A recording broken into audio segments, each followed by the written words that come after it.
नमस्कार, जय हिंद, जय भारत, शुभ प्रभात। मैं नवल सिंह फिर आपके साथ हूं और आज एक नए विषय के साथ। जैसा कि हम जानते हैं कि पूरी दुनिया में, देश में आधी आबादी यानी महिलाएं, जब भी उनके बारे में बात होती है तो उनको कहीं ना कहीं ऐसा समझा जाता है कमज़ोर हैं, नाजुक हैं, सब अधिकारों के बावजूद। पर इसके बारे में महिलाएं क्या सोचती हैं? तो पिछले दिनों टोहाना के अंदर महिला सेवा समाज समिति का गठन किया गया और उसके बाद इन्होंने कुछ गतिविधियां करनी शुरू की। जब महिलाओं की बातचीत हो तो बेहतर है कि हम सीधे सीधे महिलाओं से ही बातचीत करें कि वो इन विषयों को लेकर क्या सोचती हैं। तो आज मेरे साथ हैं टोहाना की महिला समाज सेवा समिति की सदस्य हैं, जो पदाधिकारी भी हैं और पिछले समय से सामाजिक कार्यों में सक्रिय हैं। तो सबसे पहले स्वागत है मैडम आप सबका। ठीक है, तो मैडम प्रधान है, सबसे पहले हम प्रधान से बातचीत करेंगे और हम चाहेंगे कि यही एक बार परिचय करवा दें कि कौन कौन आपसे जुड़े हुए हैं। तो मैडम अनीता मेहता जी हैं, प्रधान है महिला समाज सेवा समिति की। जी बताइए, आप रख लीजिए और थोड़ा परिचय करवाइए करके सबका। हाँ जी, मेरे साथ हैं ये भावना भाटिया जी, भाटिया नगर से हैं। अनीता और ये भावना भाटिया हैं, ये अनीता जी हैं, ये सुषमा धवन जी हैं और ये स्वीटी मेहता जी हैं जो हमारी वाइस प्रेसिडेंट है मेरे साथ, और ये अनीता भाटिया जी हैं जो कि गवर्नमेंट टीचर हैं। कि मन में कैसे विचार आया और ये जो संस्था है फिलहाल कैसे स्थापित हुई? जैसे एकदम से पहले विचार कहाँ से आया आपके अंदर? यहाँ टोहाना में एक पहले संस्था बनी हुई थी, उसी में एक राखी मेहता थी जो कि छोटी बहन है हमारी। तो उन्होंने ये संकल्प लिया कि महिलाओं को हमने इकट्ठा करना है। तो उन्होंने एक दिन इसी तरह मीटिंग की भी कुछ ना कुछ हम महिलाएं जुड़कर काम करें, और फिर ये संगठन तैयार हो गया। फिर हम लोगों ने पदाधिकारी चुने, 8 पदाधिकारी हैं हमारे, और हमारा सुचारू रूप से काम शुरू हो गया। जैसे आप जुड़े, भावना जी आप जुड़े, तो आप क्या सोच के इस संस्था से जुड़े? आप भी बताइए, सभी एक एक करके बताइए कि आप सबके दिमाग में कैसे विचार आया कि आपको इस संस्था से जुड़ना चाहिए और क्यों जुड़ना चाहिए? मन में विचार हमारा ऐसे आया कि हमारी छोटी बहन, अभी मैम ने जैसे बताया, राखी मेहता जी, उनको देखते थे जब वो वर्क करते थे तो हमारे को ऐसे होता था कि हम भी कुछ करें जाके। हमारे मन में से भावना उठती थी कि हम भी कुछ करें, समाज के लिए कुछ ना कुछ करके दिखाएं, और हम कर भी रहे हैं और हमारा ग्रुप बहुत अच्छा चल रहा है जी। जुड़े तो हम काफ़ी सालों से हुए हैं। पहले हम बेटी बचाओ अभियान में थे, अब इसमें आ गए, जैसे महिला समाज सेवा में आ गए। लेकिन बस यही है, अभी काम बहुत करना चाहते हैं लेकिन घर की प्रॉब्लम या कुछ वजह ऐसी लगा लो भी हम इतना कुछ कर नहीं पाते, जितना सोचते हैं ना भी उतना कर नहीं पाते। लेकिन अपनी तरफ से पूरी कोशिश करेंगे भी इकट्ठे मिलके हम सारी बहनें कुछ प्रॉब्लम भी सोल्व हो जाए ना तो भी सोचेंगे भी समाज की कोई सेवा हो रही है। घर का काम तो हर कोई करता है, पर मन में ये आया कि समाज सेवा भी ज़रूर करनी चाहिए। अब हमारे को 1.5 साल हो गए समाज सेवा से जुड़े। महिला समाज सेवा समिति हमारी है, हम 8-10 मेंबर हैं जो हम सेवा कर रहे हैं, और अब 20 मेंबर हैं। और अब हमने बुज़ुर्गों को पेंशन देने की सेवा का भी निर्णय लिया है कि जो बुज़ुर्ग जा नहीं सकते बैंकों तक, उनको घर बैठे ही ये सेवा मिल चुके। हमारा ये उद्देश्य था कि महिला समाज सेवा का, कि हम ज़रूरतमंद महिलाओं को के लिए कुछ कर सकें। तो उनके लिए हमने सबसे पहले महिला समाज सेवा समिति बनाई, उसमें राखी मेहता फाउंडर बनी। हम जो महिलाओं को इकट्ठा किया, आज 30 एक्टिव मेंबर हैं जो महिला समाज सेवा की दूर दूर देशों की हैं। छोटे छोटे राज्यों से हमने ग्रुप बना रखा है, तो हम उनके ज़रिए हम लोग एक्टिव रहते हैं सारे ही। तो हम समय समय पर निःशुल्क कैंप लगवाते हैं, मेडिकल कैंप लगवाते हैं और फ्री दवाइयाँ देते हैं। तो हमें ये प्रेरणा मिली। गांव में जाते थे, औरतें आती थी बहुत दुखी, बच्चे रोज़ छुट्टी, तो हम पूछते थे क्या कारण, मम्मी को पापा ने पीटा है, शराब पी है। तो मैं दिल में टीस उठती थी भी कहीं ना कहीं तो ये होना चाहिए समाज में। कोई प्लेटफॉर्म नहीं मिल रहा था, तो हमने सोचा कि कैसे जुड़ें। इन औरतों को हम दुखी नहीं देख सकते, इन औरतों का हमने कुछ ना कुछ तो करना है, स्टेप उठाना है। तो इसलिए हमें जब ये देखा कि महिला समाज सेवा मतलब मिले मेरे को किसी जगह, ये अपनी फाउंडर है राखी मेहता, ये मिले, फिर मैंने इनसे संपर्क किया। तो मैंने कहा गाँव में बहुत दुखी औरतें हैं, मारते हैं, पीटते हैं। तो हमने महिला घरेलू हिंसा का बहुत शिकार होती हैं, तो वो शर्म के मारे पुलिस स्टेशन नहीं जा सकती, ना वो समाज में बता सकती। तो हमने ये उठाया ये बीड़ा, और उनकी हम कहेंगे हमारा कॉन्टैक्ट नंबर लो और हमारे से बातचीत करो। क्योंकि मेरा बेटा उस दिन मार्केट में जा रहा था, तो एक जो जेंट्स हैं वो अपनी मिसिस को मारते जा रहे हैं, तो सब देख रहे हैं। तो मेरा बेटा कहता मम्मा मैं गया, मैंने कहा अंकल आप क्यों पिटाई कर रहे हो? तो वो कहने लगे दोनों ही बेटा आपका कोई मतलब नहीं है। इसका मतलब लेडीज़ के मन में कहीं ना कहीं तो डर है, वो खुलकर आगे नहीं आ सकती, समाज के डर से, अपने पति के डर से, घरेलू हिंसा के डर से। तो हमारा ये हमने प्रतिज्ञा ली है कि औरतों पे जो अत्याचार हो रहे हैं हमने उनको दूर करना है। और हमने एक ये बीड़ा उठाया अंगदान का।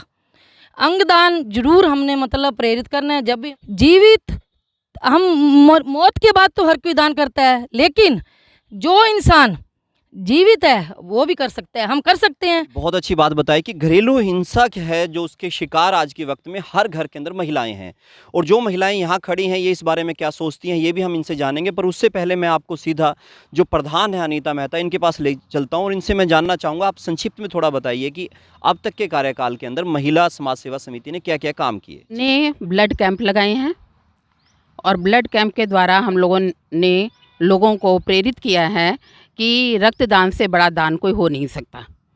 तो बहुत से जीवन बच सकते हैं, तो रक्तदान महादान है।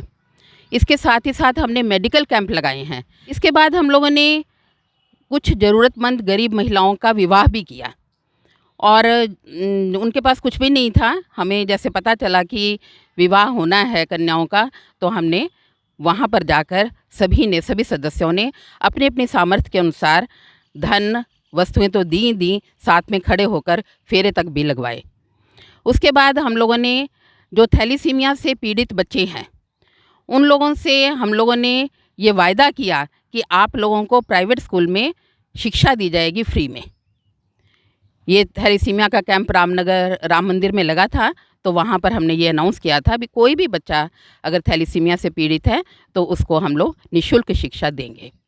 इसके साथ ही साथ हम लोग जो गरीब कन्याएं हैं उनको प्रशिक्षण भी दे रहे हैं। प्रशिक्षण कैसे कि वो अपने पैरों पर खड़ी हो सकें। हमारी ये भावना भाटिया जी हैं, ये एक ब्यूटी पार्लर चलाती हैं और इनके द्वारा जो गरीब कन्याएं हैं उनके विवाह में ये निःशुल्क उनकी सजावट भी करती हैं, उनकी हेल्प करती हैं और साथ ही साथ जो गरीब कन्याएं ब्यूटी पार्लर का कोर्स करना चाहती हैं ये उनकी भी सहायता करती हैं। तो इस तरह हमने बहुत से कार्य किए हैं। फिर हम लोगों ने गरीब बच्चों को वस्त्र भी बांटे हैं, उनको शिक्षा के लिए प्रोत्साहित किया है। यहीं पर ही इसी पार्क के अंदर उनको बुलाकर महिलाओं को बुलाया गया, उनको बताया गया, जैसे हमारी अनीता मैडम ने बताया कि हम लोगों को जो घरेलू हिंसा है लेडीज़ की, उनके लिए हमने उन औरतों को प्रेरित किया कि आपके घर में अगर कोई ड्रिंक करता है, शराब पीता है, तो आप उनको अधिक से अधिक मोटिवेट कैसे कर सकती हैं इसको छोड़ने के लिए। तो इस तरह के हमने बहुत से कार्य किए हैं। पेंशन का काम, जैसे मैडम ने पहले भी बताया कि पेंशन जो है बुजुर्ग लोग जो बिल्कुल असहाय हैं, लेडीज़ हैं चाहे जेंट्स हैं, उनको घर घर पहुंचाई है पेंशन। हमारी 2 महिला सदस्यों का योगदान उसमें अधिक रहा है, निताशा मेहता और राखी मेहता का। दोनों यंग हैं और दोनों ने घर घर जाकर पेंशन का काम किया है। तो इस तरह हमने बहुत से कार्य किए हैं और आगे भी जैसे इन्होंने बताया कि अंगदान के लिए हमने प्रेरित करना है लोगों को और नेत्रदान के लिए भी प्रेरित करना है। नेत्र से बढ़कर कोई बात नहीं है, दुनिया देख सकते हैं जो नेत्रहीन है। तो इस तरह के हमारे मन में बहुत विचार थे कि हमने इनको करना है और इस वर्ष करना था इनको, लेकिन ये लॉकडाउन के कारण हम लोग सब बंद गए और नहीं हो पाया। तो लॉकडाउन की वजह से जहां सबको नुकसान हुआ वहीं सामाजिक संस्थाओं को भी नुकसान हुआ। और जैसा अभी हम बातचीत कर रहे थे, रेखा मेहता जी नहीं है, राखी जो कि आपके फाउंडर हैं, आप सबने उनकी चर्चा कर ली पर वो यहाँ नहीं है। तो अगली बार हम कोशिश करेंगे कि उनसे भी बातचीत करें। तो सबसे पहले मैं फिर एक बार जुड़ूंगा सबसे एक एक करके, और मेरा एक ही सवाल रहेगा आप सबसे कि आप सब क्या कामकाज कर रहे हैं और अपने कामकाज के क्षेत्र में कैसे महिला सेवा को सहायता प्रदान कर रहे हैं और क्या आपका लक्ष्य है। थोड़ा एक एक करके, सवाल एक ही है मेरा आप सबसे, क्योंकि वही लगातार बोलेंगे तो चल जाएगा कि आप क्या कर रहे हैं और महिलाओं के लिए उस फील्ड में क्या सोचते हैं और आपके भविष्य के लक्ष्य क्या रहेंगे। तो सबसे पहले भावना जी आप। मैं एक ब्यूटिशियन हूँ, मैं पार्लर चलाती हूँ और मेरा यही लक्ष्य है कि जो गरीब लड़कियाँ हैं, जैसे जो पेमेंट वगैरह नहीं कर सकती हैं, अपनी मैरिज वगैरह पे पेमेंट भी नहीं दे सकती हैं, तो उनको मैं फ्री में तैयार करती हूँ। फ्री में तैयार करती हूँ। और जो भी गरीब लड़कियाँ जो पार्लर का कोर्स सीखना चाहती हैं, कहते हैं ना कि है ना, अगर लड़की के हाथ में हुनर हो ना तो वो कुछ भी कर सकती है, आगे बढ़ सकती है। इसलिए मेरा यही कहना है कि लड़कियों के हाथ में हुनर होना चाहिए, जैसे सिलाई का या ब्यूटिशियन का ये होना चाहिए। मैं उनको फ्री कोर्स करवाती हूँ और पहले भी करवाए हैं और अब आगे भी करवाना चाहती हूँ। गाँव में नहीं, मैंने अपने नज़दीक भी कई औरतों को ऐसे देखा है जो यहाँ भी इतने दुखी हैं। कुछ दिनों पहले मैंने अपने घर के पास एक आदमी को इतना पीटते हुए अपनी औरत को देखा, अपने बच्चों को पीटते हुए देखा। पर ये है भी हमारी गली सारी मिलकर उनके पास गई भी आज के बाद अगर हमने देख लिया आपने अपने बच्चों को पीटा है, औरत को पीटा है, तो हम उसी टाइम पुलिस को बुलाएंगे। अब हम कहने के तो हम कह देंगे भी हम अपना हमें एक उनको अपना नंबर दें, पर ये है भी उस टाइम इकट्ठे होना और आगे हमें भी आगे कोई वो करे ना, जैसे पुलिस वाले या कुछ है भी मैडम आओ हम आपको साथ हैं, तभी इस काम करने में मज़ा आएगा। खाली औरतों के साथ कुछ नहीं होता, मतलब सबके साथ मिलने से सब कुछ होगा। कहती हूँ कि अगर हमारा समाज सेवा हम घर का काम तो करते ही हैं, अगर हम समाज सेवा इसमें हमारा कोई घाटा नहीं है, क्योंकि अब हम ब्लड दान करेंगे किसी की जान बचेगी तो सही है उसमें, क्योंकि वो जीवित तो हो जाएगा, इसमें कोई और बुज़ुर्गों को हम पेंशन देने जाएंगे वो तंग नहीं होएंगे, क्योंकि घर बैठे उनको पेंशन मिल जाएगी, उनका गुजारा अच्छी तरह से चल सकता है। इसीलिए जितना हो सके हमें समाज सेवा करनी ही चाहिए। मैं महिला समाज सेवा से जुड़ी हुई हूँ, हाउस वाइफ हूँ। तो हमारे घर एक मेड आती थी काम करने, तो उसके ज़रिए मैंने देखा बहुत ज़्यादा बच्चों को बहुत ज़्यादा शौक़ था पढ़ने का, तो मुझे लगा मैं भी कुछ करूँ उनके लिए। तो मेरे पास घर में भी अब 8-10 बच्चे आते हैं, मैं उन्हें पढ़ाती हूँ, फ्री का कोई कॉस्ट नहीं उनका। तो बाकी जो डिलीवरी होती है इन गरीब लोगों में, तो उनके ज़रिए मैं घर में घी जो बनता है, हमारे घर भैंसें होती हैं, जो घी बनता है मैं उनको घी फ्री 1 kg फ्री मोस्टली मैं देती हूँ जिनकी डिलीवरी होती है। जैसे हमारी मंथली मीटिंग होती है पूरे अपनी महिला से ये परिवार की, तो हम मतलब कंट्रीब्यूशन करके अपनी मतलब जेब से इकट्ठा करके उनकी हेल्प करते हैं, जो भी सेवा होती है।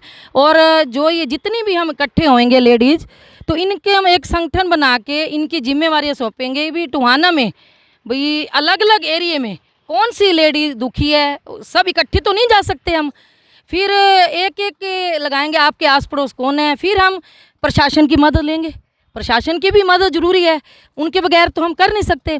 फिर प्रशासन की मदद के द्वारा हम मतलब पहले टोहाना के एरिया देखेंगे, बांटेंगे, फिर आगे बस्तियाँ हैं, बस्तियों में बहुत दुखी हैं, ढाणी हैं वहाँ भी बहुत दुखी हैं, वेल एजुकेटेड लेडीज़ भी दुखी है दुखी, टोहाना में हैं बहुत दुखी हैं। तो अगला टारगेट हमारा ये रहेगा, एक ग्रीन एंड क्लीन हमने मतलब ये स्वच्छता अभियान के माध्यम से, ये भी प्रशासन की मदद से हो सकता है।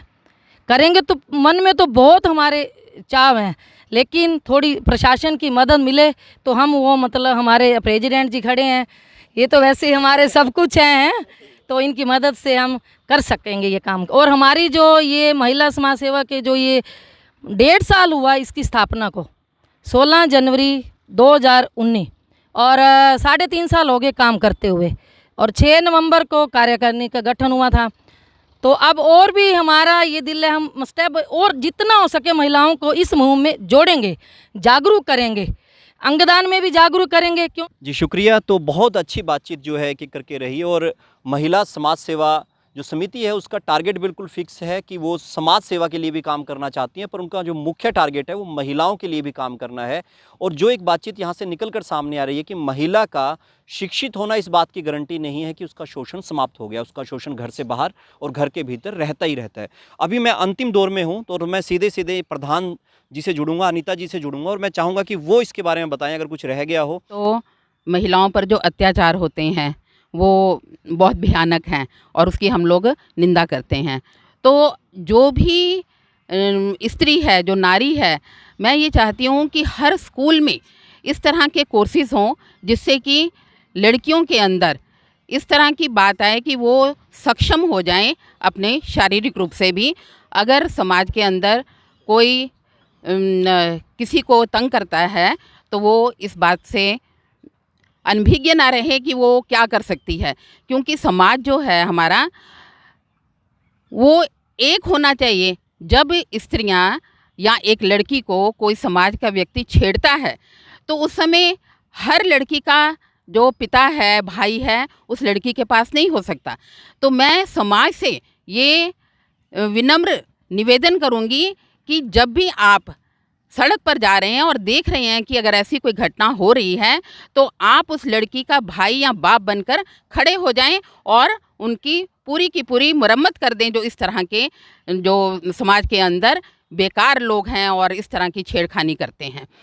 तो हमारा जो है औरतों पर होने वाले जो अत्याचार हैं उनको हमने दूर करना है और उसके लिए हम लोगों को कर्मठ होना पड़ेगा।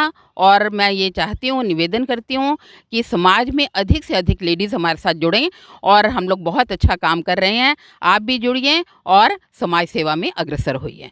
नीता मेहता जी अपनी टीम के साथ महिला समाज सेवा समिति, जैसा इन्होंने कहा कि अगर कहीं अत्याचार देखते हैं तो आप उसके जो उस बहन के बाप या भाई बनकर आइए और उसकी मदद कीजिए। पर मैं चाहूँगा कि इस शब्द को थोड़ा और विस्तार देते हैं कि आप उसकी माँ, बेटी और बहन बनकर आइए और उसकी मदद कीजिए, जैसा टोहाना की महिला समाज सेवा समिति कर रही है। तो महिलाओं का शोषण कहीं भी है उसकी आवाज़ उठनी चाहिए। अगर वो महिला ही आवाज़ उठाए तो उसके बारे में बेहतर वो बता सकती है, बेहतर लड़ाई कर सकती है। मैं फिर आपसे मिलता हूँ नवल सिंह एक मुलाकात के साथ। तब तक के लिए जय हिंद, जय भारत, शुभ प्रभात।